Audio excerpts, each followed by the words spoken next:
We tend to think of psychosis as a delusional state of mind, only experienced by those who are mentally ill. The word has a negative connotation, being so close to the word psychopath, and Hollywood's idea of its prefix.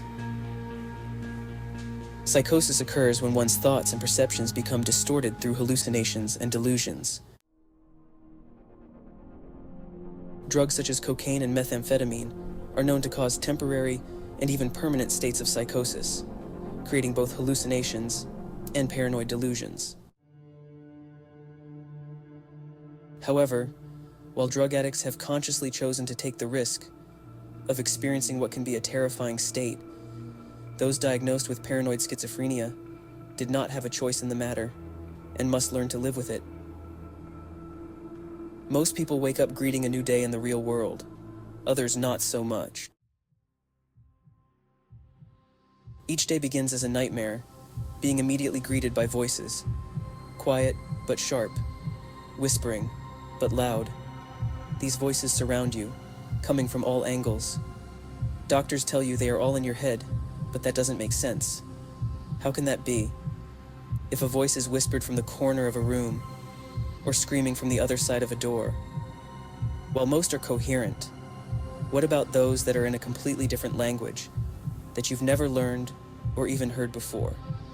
Such an experience is incredibly claustrophobic and capable of making even the most joyous of occasions uncomfortable, to say the least. While the media and entertainment industry tend to portray such audible hallucinations in a negative, even disturbing way, with voices constantly encouraging one to harm others and even kill oneself, in reality, not all voices are negative. However, that is one of the things that makes living with psychosis so terrifying. Many have guided you toward success, while others have led you down a more destructive path. You don't know which ones to trust and which ones to ignore. Eventually, you learn that developing trust with a hallucination will most likely be the first step toward everything in your life going to complete shit, if you don't think it's already there.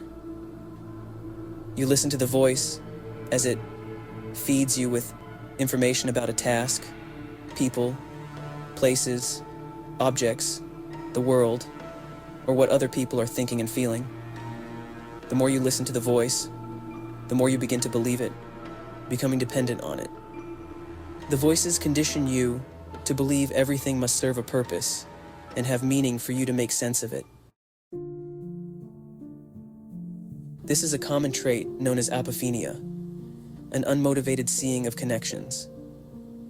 Seeing patterns is something that can cause a lot of distress, and one may find great difficulty when a pattern cannot be found that works, wherein it becomes almost obsessive and compulsive. You're constantly trying to connect the dots of people's thoughts and actions to figure out the reality of any given situation. Everything needs to make sense. Everything must line up. If something doesn't, then it can't be real. Of all the symptoms that make up psychosis, the most dangerous are the delusions. Delusions of grandeur make you believe you are capable of anything, from controlling the weather and stock markets, to your actions, changing the fabric of destiny. Paranoid delusions will have you believe that someone or something is out to get you. Someone is spying and watching your every move. The people around you all seem to have ulterior motives, and whatever they tell you is a lie to cover their true wants and desires. You may even feel you are cursed by higher beings or forces. This may seem like an extreme delusion, but is it? It's not far off from many religious or spiritual beliefs, or even the atheistic thought of each one of us being alone in the world. The reality is that we are not alone. We are not alone in changing the world. We are not alone in helping those we love. We are not alone when we attempt anything, whatever it may be. Whatever purpose we feel we have, is all a construct within the mind. It's all a lie, but at the same time, it's not. If you feel as if you don't have a purpose, that there's no reason to push any further, a traumatic event can change that. A change in the order of things can upset that. If we let go of what's pulling us down and destroying us from the inside. But the idea, the construct, the delusion that this is something we must do, may be the only thing keeping us going and giving us purpose. Because without it, what are we doing? That delusion you live your life by may just be the only thing keeping you here and breathing. When it comes to psychosis, nothing makes sense, especially for the one living with it, which is the majority of humanity. The traumas we have experienced in the past, the ones we think about every day and compare or relate every other event in our lives to, are our delusions. We go through life looking for patterns in the world to make sense of everything. We each have our struggles in our daily lives. Some are worse than others, but a struggle, however big or small, is always relative to the one dealing with it. This is where empathy comes in as the most important thing in the world, even before love. Just as hate is trumped by antipathy, love cannot be the most crucial thing in the world.